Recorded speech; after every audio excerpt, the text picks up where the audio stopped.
জয়মতী কিমান চনত নিৰ্মাণ কৰা হৈছিল 1935 এটো আছিল ইয়াৰ কাৰেক্ট আনসাৰ নেক্সট কোৱেশ্চন আজিৰ প্ৰথম কোৱেশ্চনটো হ'ল The first national level book fair in Assam was held in the year 1984 in which of the following places?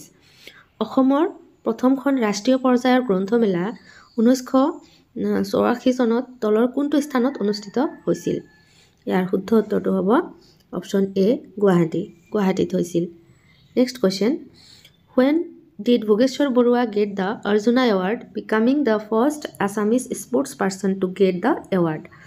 Bhogeswar বৰুৱাই কেতিয়া অৰ্জুন বঁটা পালে বঁটা লাভ কৰা প্ৰথমজন অসমীয়া ক্ৰীড়াবিদ হৈছিল মানে প্ৰথমজন অৰ্জুনা বঁটা লাভ কৰা ফাৰ্ষ্ট আসামিজ স্পৰ্টছ পাৰসন কেতিয়া ইয়াৰ কাৰেক্ট আনসাৰটো হৈ যাব option B 1966 okay question number 13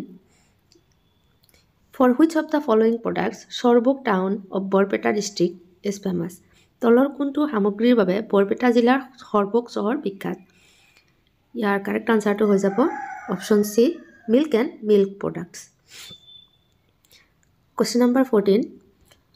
The name Guwahati has been derived from the fact that once the place was famous for its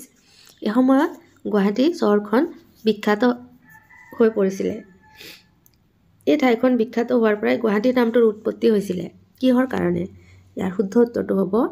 option B betel nut groups তামোল পানৰ বাবে question number 15 Which of the following is the tallest existing temple in Assam তলৰ কোনটো মন্দিৰ অসমৰ আটাইতকৈ ওখ বৰ্তমানৰ মন্দিৰ ইয়াৰ শুদ্ধ উত্তৰটো হ'ব option D Sivadol at Sivasagar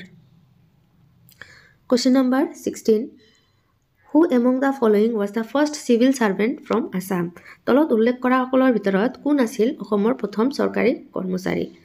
ইয়াৰ শুদ্ধ উত্তৰটো কি হ'ব শুদ্ধ উত্তৰটো হৈ যাব option A Anandaram Barua Question number 17 Who is the writer of the Sahitya Academy Award winning book Deolankhoy সাহিত্য একাডেমি বঁটা বিজয়ী গ্ৰন্থ দেওলাংখৈৰ লেখক কোন আছিল ইয়াৰ শুদ্ধ উত্তৰটো হ'ব option C Rita Choudhury Question number 18 Which of the following book is the smallest among all books written by Shankardev শংকৰদেৱে লিখা সকলো গ্ৰন্থৰ ভিতৰত তলৰ কোনখন গ্ৰন্থ আটাইতকৈ সৰু আছিল ইয়াৰ শুদ্ধ উত্তৰটো হ'ব option A Gunamala Question number 19 Who said Assamese women weave fairy tales in their clothes? কোনে ক'লে অসমীয়া মহিলাই কাপোৰৰ সাধু বয় ইয়াৰ শুদ্ধ উত্তৰটো হ'ব option C Mahatma Gandhi option C Mahatma Gandhi